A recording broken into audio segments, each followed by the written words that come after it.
Krajem ljeta ove godine bili smo pozvani na Slavonikon koji se održava u Požegi, tako da sam se ja utrpala kod Antonije, Vesne i Igora u auto i krenuli smo na putovanje. Organizatori su nas pozvali kako bi održali koji program vezan za pisanje i za čitanje, a nama je to užasno teško palo jer smo bili primorani pričati o stvarima koje nas najviše zanimaju. Užas, znam.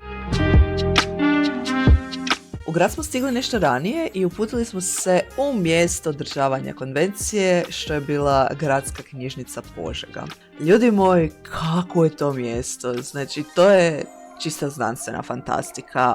Mi smo bili toliko oduševljeni ovim mjestom. Ja se nisam mogla prestati načuditi kako je to uređeno, kako je taj prostor iskorišten. Znači, fenomenalno. I to prirodno svjetlo odozgora. Genijalno, 10 out of 10.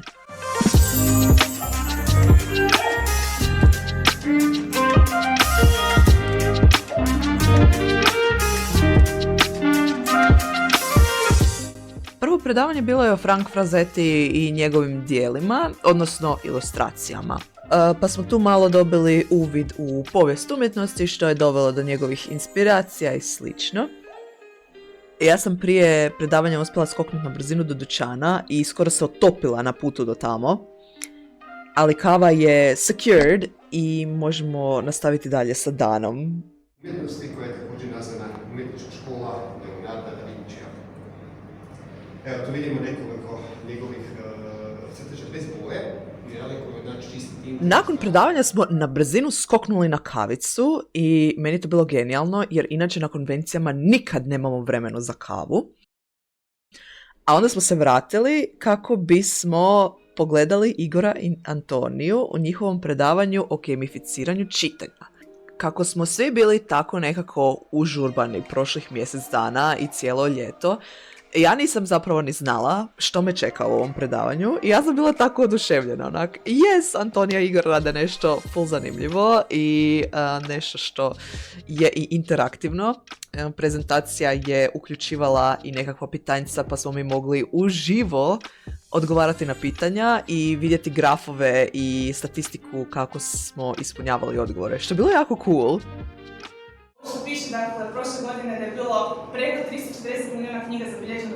To gamificiranje čitanja se u biti temeljilo na tome da se publici približi ideja da čitanje ne mora biti jednolično, niti ne mora biti primarno samo osobno iskustvo, nego može biti unutar neke zajednice i može biti sa nekim postavljenim ciljevima i nekim postavljenim nagradama koje nas potiču da čitamo dalje.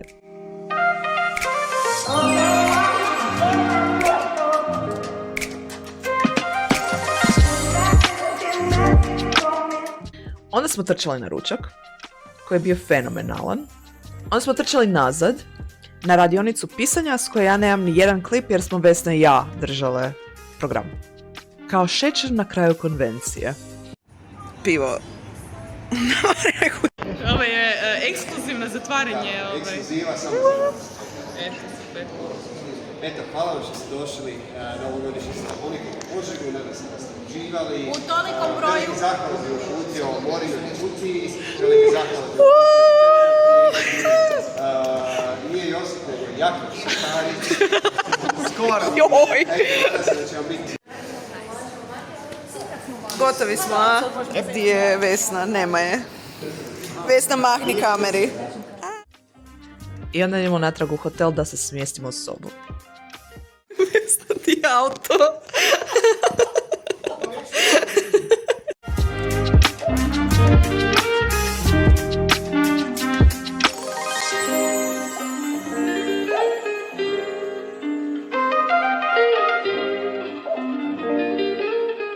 Ostali smo preko noći u Požegi zato što bi nam bilo prekasno da se vraćamo doma, pogotovo Igoru, Antoniju i Vesni koji su iz Rijeke.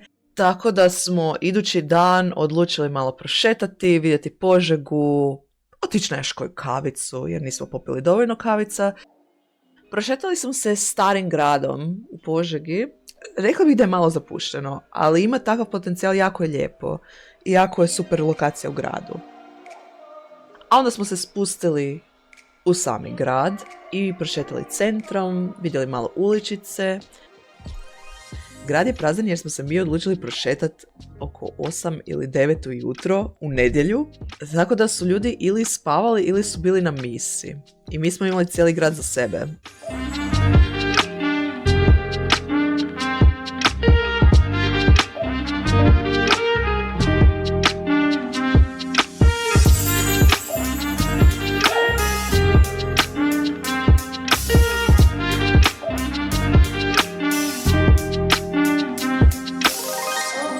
A sve u svemu Slavonikon nam je stvarno bio super iskustvo, baš smo se dobro zabavili.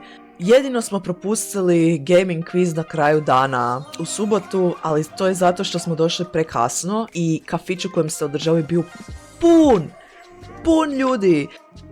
I da, to je više manje to. Zaokružili smo cijeli Slavonikon i bilo je vrijeme da odemo doma. Jej!